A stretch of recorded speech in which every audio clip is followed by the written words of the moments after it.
Besat Hashem, Shiur de Kuzari, número 38. El Shiur sea Leilun Nishmat, todas las víctimas del terrorismo árabe. Estamos en la segunda parte, en el párrafo 56, luego de que el sabio le mostró al rey la vida judía a través de las fiestas, a través de las mitzvot, que es una revelación constante de la idea divina en el mundo. Habla de las fiestas, habla del Shemitah, habla del Yobel, de los korbanot del Bet HaMikdash.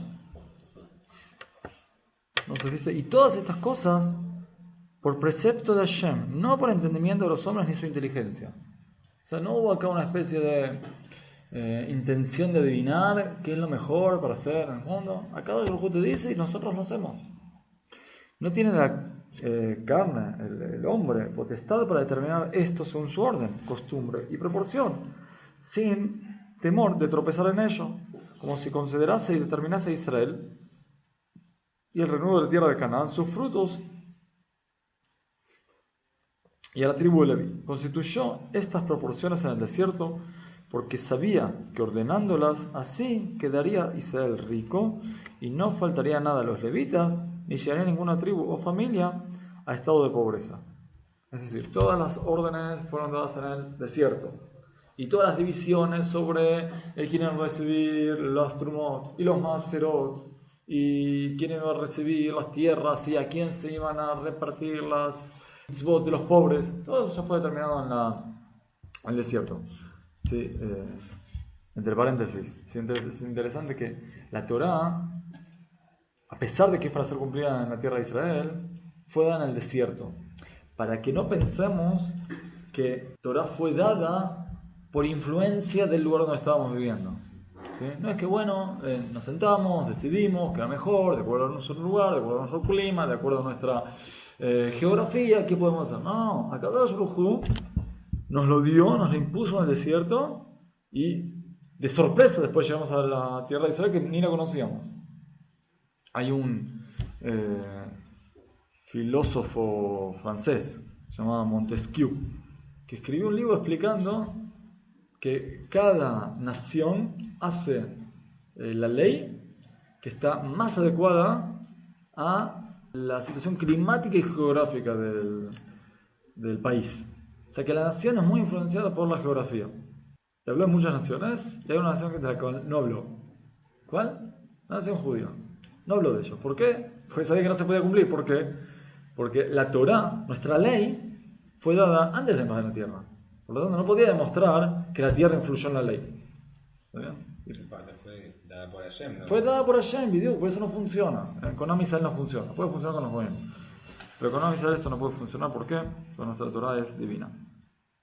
Y en el momento que se dividieron las cosas, cada tribu recibió lo que merecía, los Kohanim, los Leviim, y se ocupó de todo. Si bien los Kohanim y los Leviim no tenían parte en la tierra, y aparentemente podrían haber quedado pobres, se les repartió todo lo que necesitaba. Que Baruj Hu se preocupó que recibieran todos los regalos, todas las donaciones que tenían que tener del pueblo de Israel, para que ellos se dediquen ¿a qué? A la educación.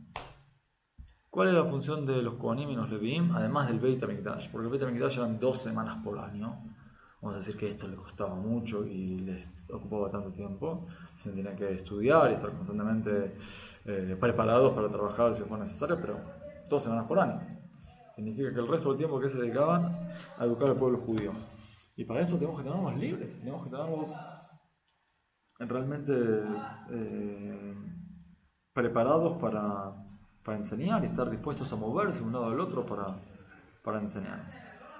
Del mismo modo, encomendó que tornase todo en el año jubileo al estado del año primero de la repartición de la tierra, con distinciones y particularidades que no pueden comprender los libros. Pitón, tenemos que la tierra no se puede vender letzmitud, para siempre. Las zonas están divididas de acuerdo a las tribus y después de que se venden, la venta no es eterna. Después de 50 años, todo tiene que volver a la primera tribu que la recibió. Obviamente que esto tiene una utilidad económica. Es imposible crear monopolios como hay en la Patagonia Argentina o en otros lugares del mundo, donde unos pocos ricos van adquiriendo más campos, más campos, más campos, y después todo pertenece a 3 familias.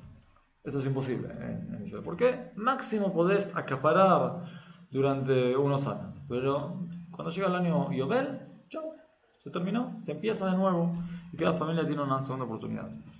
Pero además, hay que entender que cada tribu representa una idea en Am Israel y por lo tanto, si una tribu se había absorbida por otra, esa idea no iba a ser representada.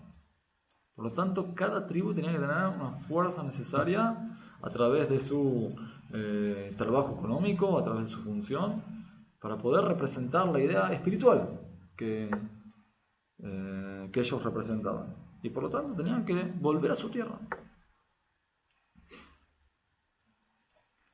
Quien las considerare, conocerá que no son de orden humano. No se puede adjudicar las mitzvot a una persona. Alabado, exaltado sea el que las consideró y determinó. No hizo así ninguna gente y juicios no los conocieron. El pasuk de Tehilim, lo asajen lejol goy, umishpatim vali de aleluya. No hizo así para ningún otro pueblo.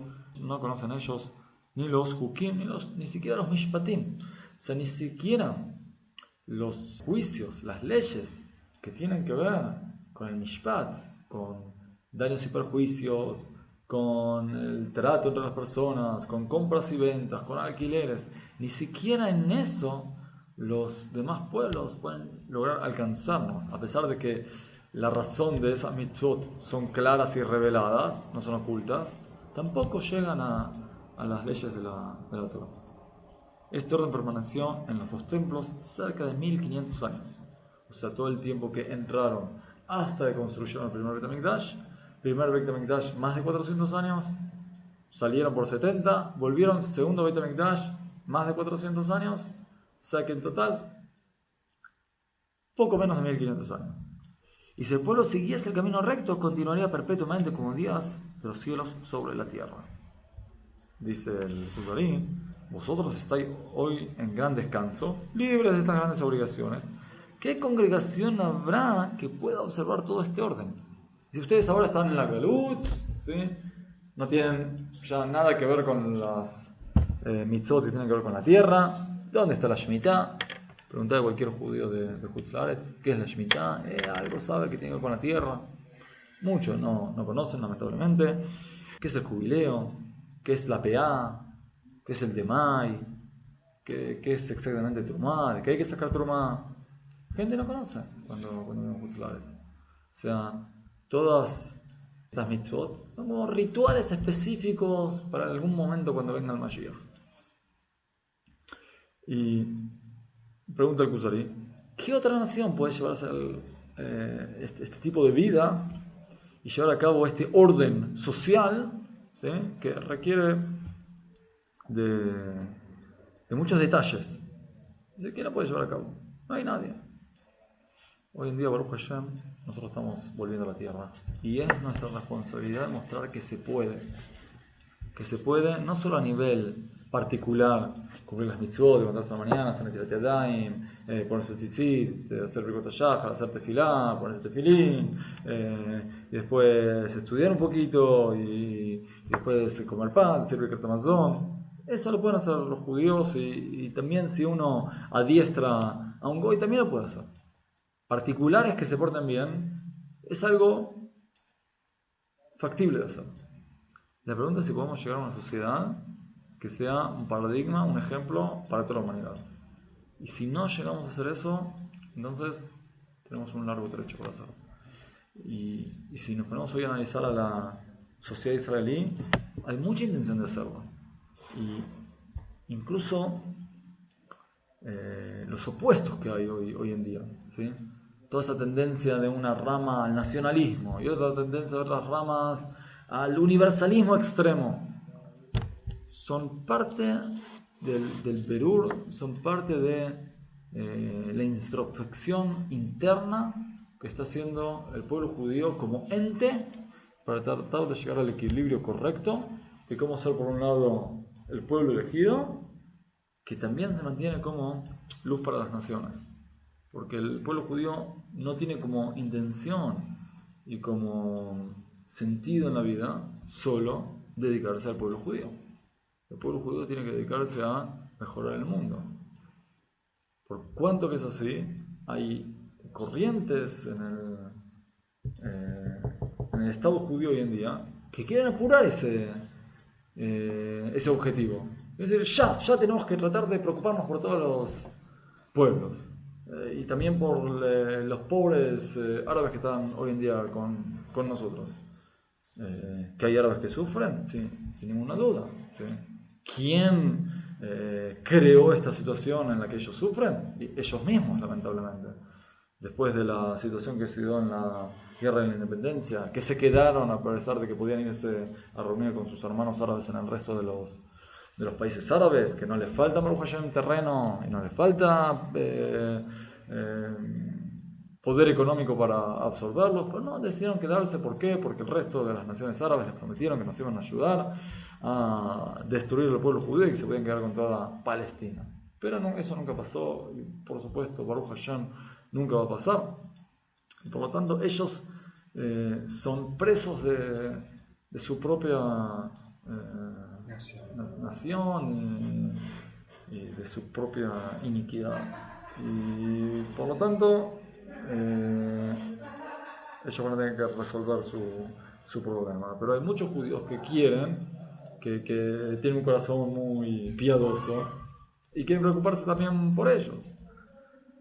Muchas veces la manera a través de la cual lo llevan a cabo no es la manera correcta, lamentablemente. No le puedes dar armas a un asesino porque le tienes piedad, y eso hace que en la realidad estemos en problemas. Pero si queremos tratar de entender la raíz por la cual viene, la raíz es una voluntad pura. ¿Sí? A veces se manifiesta de manera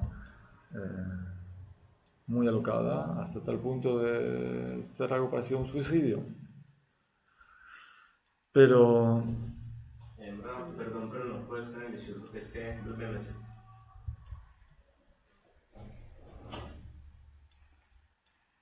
Pero la idea está clara, estamos en un análisis muy, muy profundo y muy doloroso de cuál tiene que ser nuestra sociedad.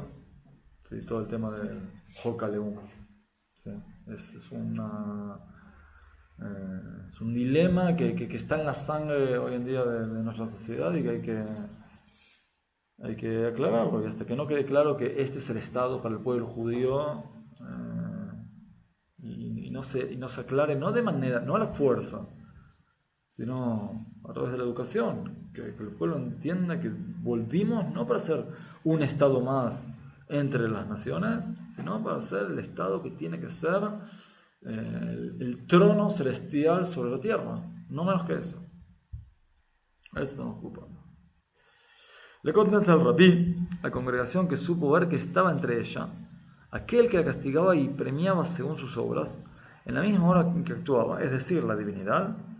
Según dijo Yoshua, no podréis servir a Hashem porque Él es santo y es celoso y no sufrirá vuestras revelaciones y vuestros pecados. Ya viene Yoshua y dice, cuídense, porque si ustedes no van a ir de acuerdo a la ley, es peligroso.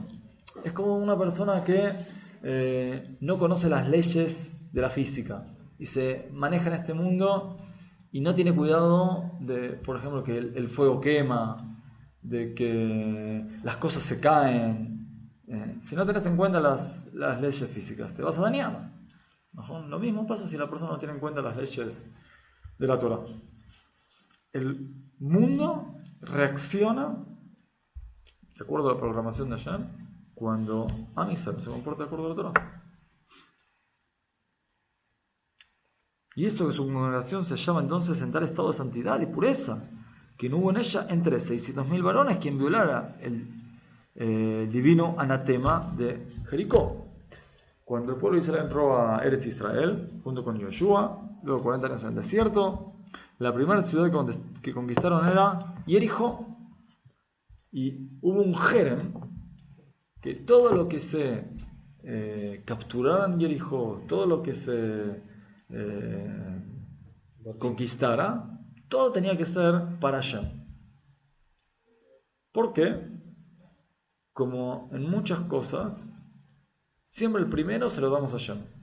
El primer hijo, para Hashem, nos pidió, pero es para Hashem. El primogénito de un animal, de un cordero, para Hashem. Al primer fruto también se lo damos para Hashem, las primicias. Todo siempre, lo primero se lo damos para Hashem. Así también, entendemos que la primera ciudad que conquistamos acá en Eretz Israel era también un regalo para Hashem. Y no podíamos quedarnos por nosotros. Vino una persona, Ahan, y se quedó con parte del botín. Una sola. Y por eso la segunda guerra que tuvimos, que fue ahí, la perdimos. Significa que la historia reacciona mal cuando Amisal peca. También si es uno. ¿Por qué?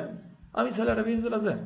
Si en uno surgió la posibilidad de pecar, significa que todo el pueblo está en problema. Por lo que él hizo, castigó a Hashem sin demora a todos.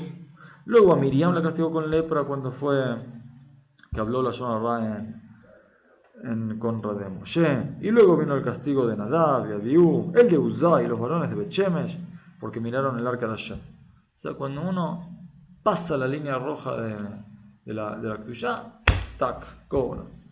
Uno de sus grandes portentos era que hacía manifiestos los más mínimos pecados en las paredes de las casas, en los vestidos, o bien en el cuerpo del pecador, por grados de más y menos. ¿Está hablando de qué? De la tzarat. Algo increíble. Una persona pecaba y empezaba a cambiar las paredes de su casa. Seguía pecando, cambiaban las alfombras, las cosas de cuero. Seguía pecando su propia ropa que está vistiendo. Seguía pecando su piel. O sea, la persona podía captar exactamente en qué estaba errando y recibió un mensaje. Hoy en día, con sus sigue mandándonos a nosotros mensajes, pero de manera más sutil. Vamos a tratar de entender. Se me perdió plata. No tengo que hacer teshuvá. Me dio un golpe. No tengo que hacer teshuvá. Se me rompió algo. No tengo que hacer teshuvá. Una persona me insultó en la calle. No tengo que hacer teshuvá. Acá el me está mandando un mensaje. A veces, en vez de reaccionar de la manera correcta y decir, bueno, ¿en qué tengo que cambiar? Nos enojamos con la realidad. Pero la realidad es solo un palo de Kadosh Baruj Hu para llamarme la atención. Es como el perro que se enoja con el palo en vez de con la mano que le está pegando.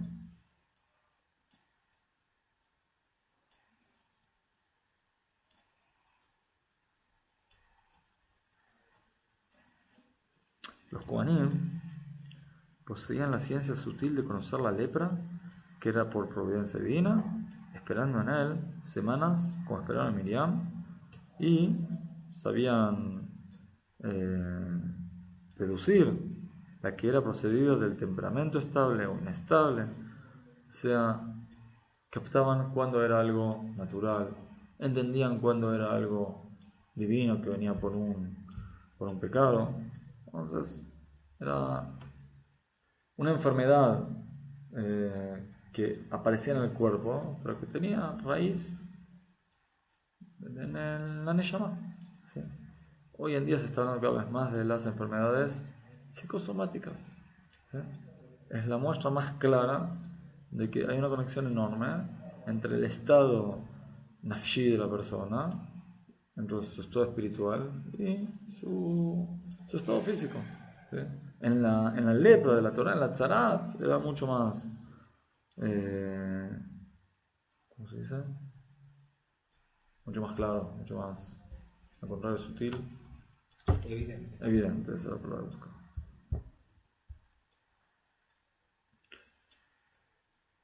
Esa ciencia era admirable. A su respecto advirtió el Creador en el libro de Barim: guárdate de la llaga de la lepra, observando diligentemente, haciendo según todo lo que os enseñaron los Kohanim Levim. Están diciendo, fíjate que a ellos les voy a dar la ciencia correcta para poder determinar cuál tiene que ver con un het y cuál no, escuchalos. Pregunta el Kuzari, ¿tienes sobre esto algo que satisfaga y allegue estas cosas al entendimiento? Entonces, le está preguntando en general, ¿sí?, ¿cuál es el sentido de la tuma? La tuma que tiene que ver con la tzarat y la tuma en general. Le contesta el Rabbi, ante todo, cuando vos me pedís saber el motivo de las mitzvot, ¿qué es lo primero que vamos a decir? No puedo entender el motivo de las mitzvot. ¿Por qué?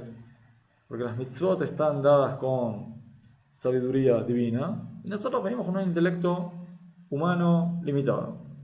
Ya te he dicho que no hay proporción alguna entre nuestro entendimiento y la idea divina, y conviene que no perdamos tiempo en investigar la causa de estas grandiosas cosas y otras semejantes. Te puede pedir perdón sin asegurar que sea así seguro el motivo. Digo, sin embargo, que puede ser que la lepra y el flujo provengan de la contaminación de los cadáveres, porque el cadáver representa la mayor corrupción. Cualquiera de las extremidades del leproso es semejante a la carne del muerto. Del mismo modo, el semen perdido, porque era capaz de recibir espíritu viviente natural del que se engendrase ser humano, y su pérdida es contraria a la facultad vital y espiritual y se asemeja al muerto. Por su gran sutileza, solo sienten esta pérdida los que tienen espíritus elevados y almas excelentes, las cuales procuran identificarse con la divinidad, con los sueños verdaderos y visiones claras. Los tales se sienten deprimidos en cuando no se purifican después de tal accidente o flujo, y ya enseñó la experiencia cómo corrompen con su tacto las cosas sutiles, como las piedras preciosas y los vinos. Entonces, la idea general del Rabbi Yehuda Halevi es que todas las tumot, todas las impurezas tienen que ver con ¿qué? Con la muerte. Nosotros sabemos que el muerto es Abía Bota Tumá, el padre de los padres de la impureza. Y entendemos, el judaísmo aboga por la vida y quiere alejarse de la muerte, y por lo tanto, en el momento que determinás y definís la muerte como algo malo, impuro, vas a hacer lo posible por aferrarte a la vida, vas a hacer lo posible por buscar un sentido en la vida, y no vas a querer estar en contacto con nada que tenga que ver con la muerte. Muy bien. Pero ¿cómo explicas, por ejemplo, que la mujer que dio a luz también está impura? ¿O cómo explicabas que tienen que ver otras cosas que tienen que ver con la vida que también dan impureza? No vamos a ver. Por ejemplo, pero por las células muertas que hay. ¿Cómo? Por células muertas que hay después del parto. Después del parto. Puede ser, es una manera de explicar. Vamos a tratar de ampliar eso. En principio, cuando hablamos de la mujer que tiene la menstruación, ¿sí?, esto vemos claramente por qué tiene que ver con la muerte. Había aquí posibilidad de vida y no se desarrolló, por lo tanto, en algún aspecto de aquí, muerte. Baruch Hashem siempre tiene otra posibilidad y otra posibilidad y otra posibilidad, que Besat Hashem pueda desarrollarse vida, y creo que lo más lindo que pasa a una mujer es cuando es socia de Kadosh Baruj Hu en el momento de traer vida al mundo. Es algo que podemos ver de alguna manera un poco desde afuera, en algún aspecto, y es algo que es un regalo que Hashem le dio a la mujer. Y lo increíble que después de el dolor y el sufrimiento que pasa una mujer con el embarazo, 9 meses de vómitos y mareos, son vómitos y mareos de alegría, y después del parto con el dolor, quieren y desean volver a estar en esa situación de volver a traer vida. La vivencia que una mujer es algo que no vamos a poder entender. Ella dice lo mismo. ¿Cómo? Ellas dicen lo mismo. Sí. Increíble. Baruch Hashem, que las mujeres desean traer la vida al mundo. No sé si los hombres tendremos la fuerza de soportarlo. Luego, cuando pensamos, momento, cuando un hombre y una mujer están juntos y están concibiendo vida, también hay impureza.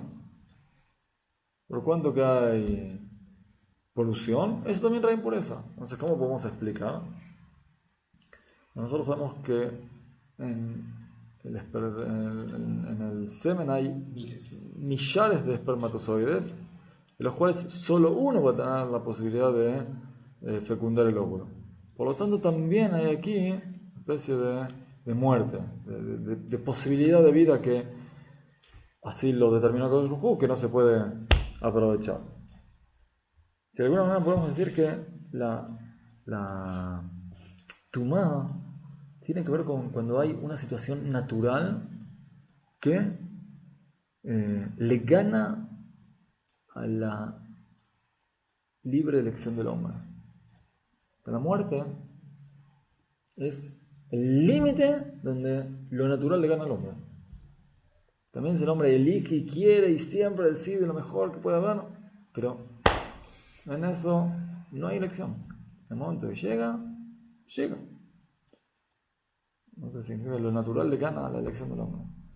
En la situación de concebir un hijo, ¿sí?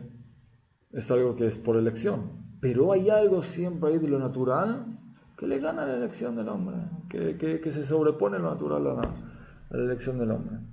También en el parto, ¿sí? La mujer no puede decidir cuánto tener familia, sí, se pueden hacer a veces cuando es necesario un zeruz, grisá, pero es algo que es en manos de Kadosh Baruj Hu. Y en el parto también. El sexo. El sexo, por eso. Es algo que lo natural le gana a la elección del hombre. Y en el parto, lo que vemos es que a la mujer se le quitó vida de adentro. A la fuerza. Ella tenía doble vida, por así decirlo, y ahora tiene solo su propia vida. Y leí que ¿por qué en la mujer el tiempo de impureza es más largo? Porque en el momento que la mujer tiene un varón, este varón es solo esa vida con su capacidad de vida limitada. Pero cuando una mujer tiene una mujer, es la mujer con la capacidad que ella tiene de traer más vida. Significa que tenía mucho más vida adentro. Y cuando sale, tiene mucho más impureza. Significa que la impureza viene cuando había mucha vida y esa vida se limitó. No solo cuando vino la muerte del todo. Es por eso que la Que vida de la mujer después de tener una mujer mayor. Es más largo que el doble. Por esta razón. Ojo. Una de las explicaciones.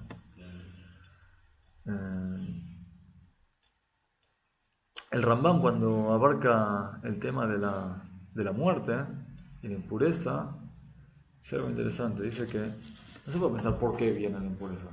Dice, ¿para qué? Dice que la impureza viene para honrar más al Beit HaMikdash. ¿Qué tiene que ver? Porque, ¿cuál es la utilidad de todas las leyes de pureza y impureza? El Beit HaMikdash, nada más. Una persona no tiene ninguna prohibición de vivir impuro. No hay prohibición. Una persona tocó un muerto y no se quiere purificar. No quiere.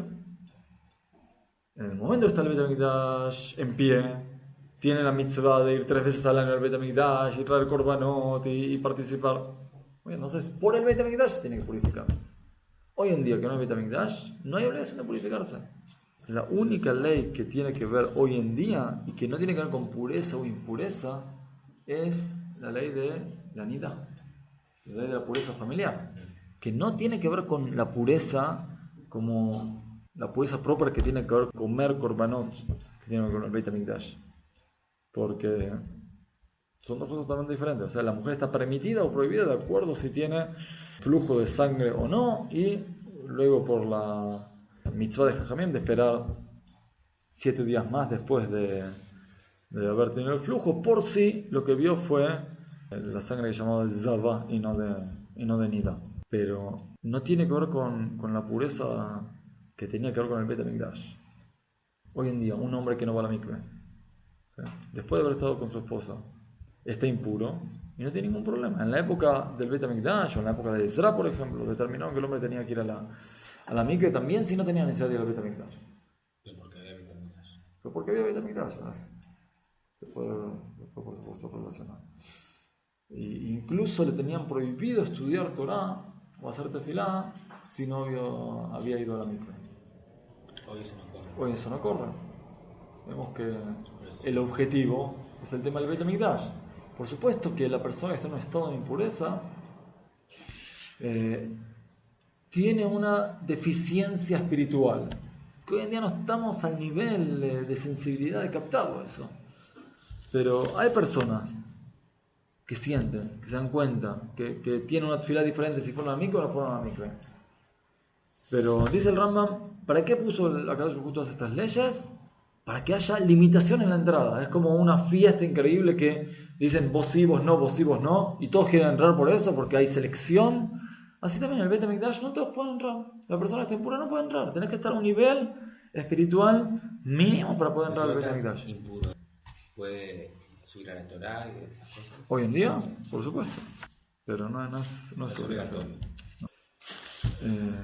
Pero vemos que la muerte tiene así algo especial que despierta algo en la vida. Dice el Rabí Abraham Ibn Ezra en su explicación a Kohelet que si Akadosh Baruj Hu quiere a veces probar al hombre, le mete la sensación de la eternidad en su cabeza.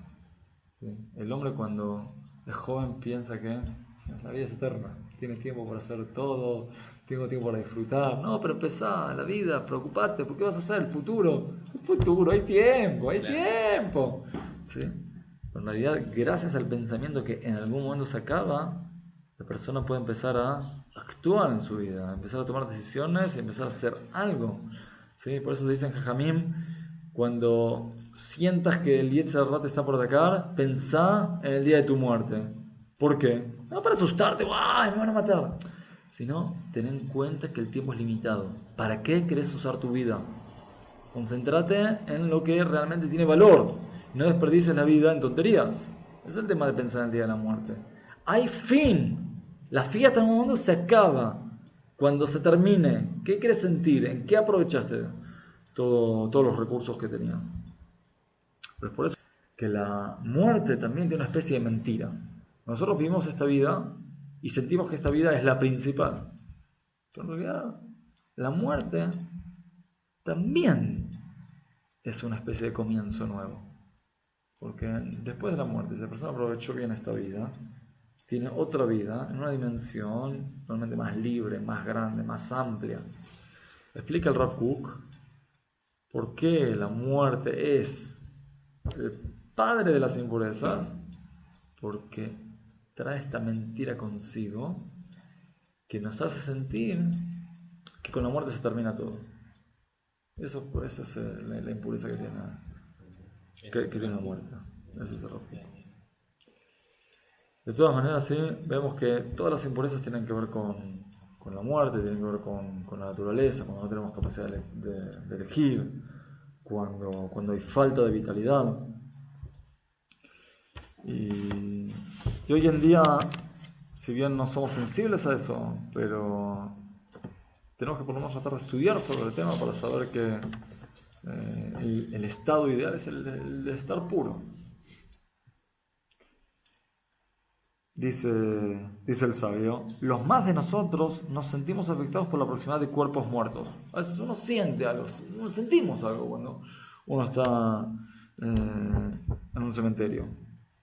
Y se perturba nuestro alma algún tiempo, estando en la casa donde estuviese algún muerto.